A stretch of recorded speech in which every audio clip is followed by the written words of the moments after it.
Vladimir Putin's war on Ukraine. Putin called it an extraordinary military operation to liberate Ukrainian people from neo-Nazis. But this is an all-out full-scale invasion on Ukraine. We feel as if we are in a cellar. I'm not sure if that is deep enough to save us from extinction. Russia has sent its troops and its tanks into Ukraine on all fronts. Every big city is under attack from Russian forces. Kyiv has become Vladimir Putin's main target?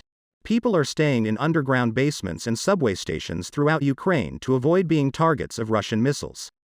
There are hundreds and thousands of casualties being reported, and millions of Ukrainians are affected, now crossing borders to nearby countries like Poland, Romania, Slovakia, and Hungary. So many people are forced to flee their homes. This is the largest war Europe have seen since World War II. Over the years, the map of Europe has been shaped by political alliances. Now Putin wants to force the European map to be redrawn. Putin has said for many years that Ukraine belongs to Russia, and that they are one people. He said we are not only neighbors, but one nation.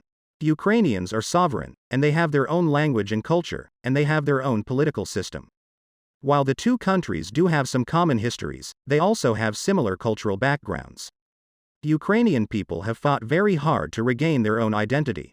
The Ukrainian people were originally part of the Russian Empire between 18th and 19th centuries. Then, in 1917, the Russian Revolution ended the rule of the empire. So, the area sank into a civil war.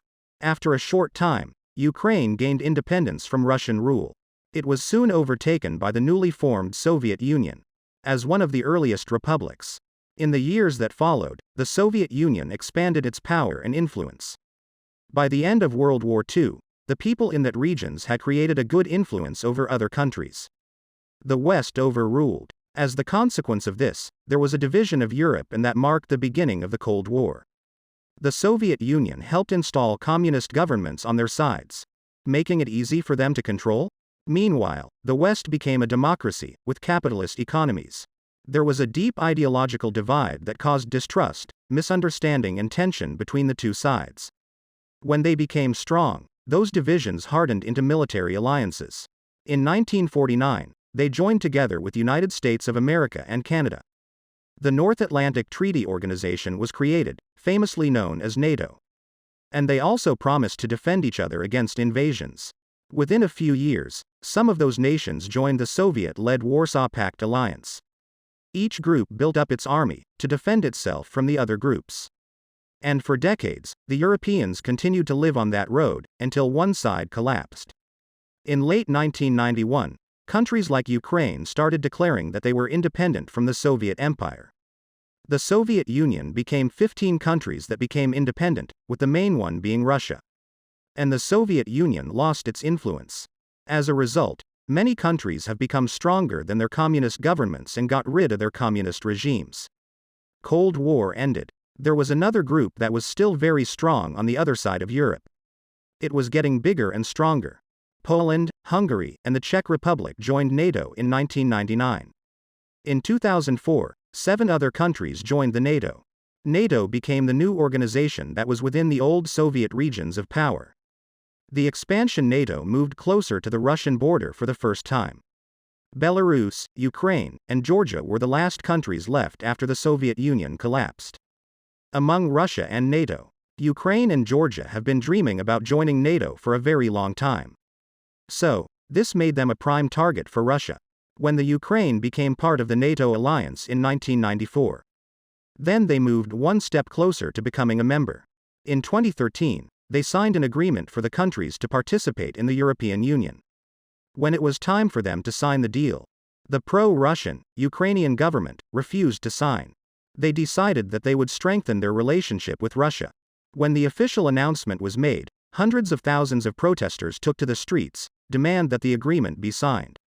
After months of peaceful protests, the Ukrainian president decided to crack down. Hundreds of people dead. The demonstrations spread and eventually caused the president to be driven out of his office and from the country. Vladimir Putin lost some of his political power and influence over the people of Ukraine. He opted to use force instead of wisdom. He began the invasion and took over the entire Crimea Peninsula. The Russian army and the separatists captured the Donetsk and Luhansk regions. Then he declared that they were independent from the Ukrainians. So far, the Ukrainian people have been locked in a war with Russia. Hundreds and thousands of people have been killed. And millions of people displaced. For more than 8 years, Putin has held the power in these regions. This is how we can destabilize Ukraine and prevent it from moving towards the West, said Putin.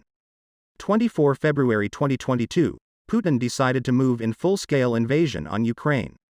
It was shown on satellite images that at least 100,000 Russian troops and military equipment were advancing towards Ukraine's borders. Putin repeatedly denied the possibility that he planned to invade the Ukraine. Weeks that followed, he presented to the West the demands. The biggest demand was that Ukraine should not join NATO, demanding that he should be given guarantees. He also demanded that move the military borders of the country back to where they were in 1997, away of Russia. But the leaders in the West rejected those demands.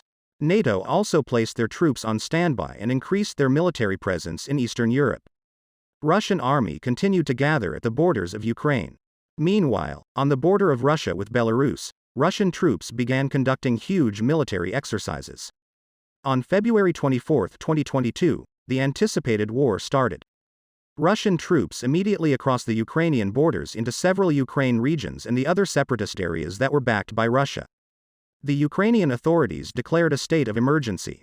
24 hours later, Russia declared a full-scale occupation of Ukraine. The move was greeted with anger from all over the world. Every Western leaders have now spoken out against Russia's invasion. Every world leader called it a barbaric assault to the people of Ukraine and demanded Russia to stop. Vladimir Putin venture must end in failure, they declared. Vladimir Putin decided to start this war. He and his country will surely be punished. There have been widespread anti-war protests all over the world. Even in Russia, despite the risk of being arrested. Nearby nations have opened the borders of their land welcoming fleeing Ukraine. For the first time in the history of NATO, NATO's response force was activated. The United States has sent more troops to Eastern Europe. In many ways, people in other countries are treading very carefully of what Russia could do next. Putin also manages the world's largest arsenal of nuclear weapons. And he has threatened those who might interfere with the process. Western countries have started imposing harsh economic sanctions on Russia, with the aim to slow down Putin. In addition, the Western countries have sent tons of military aid to support the Ukrainians. For the moment, Russian troops are pushing deeper and deeper into mainland Ukraine, but the Ukrainian army is fearlessly fighting back. If you enjoyed this video, please subscribe for more videos. Thank you.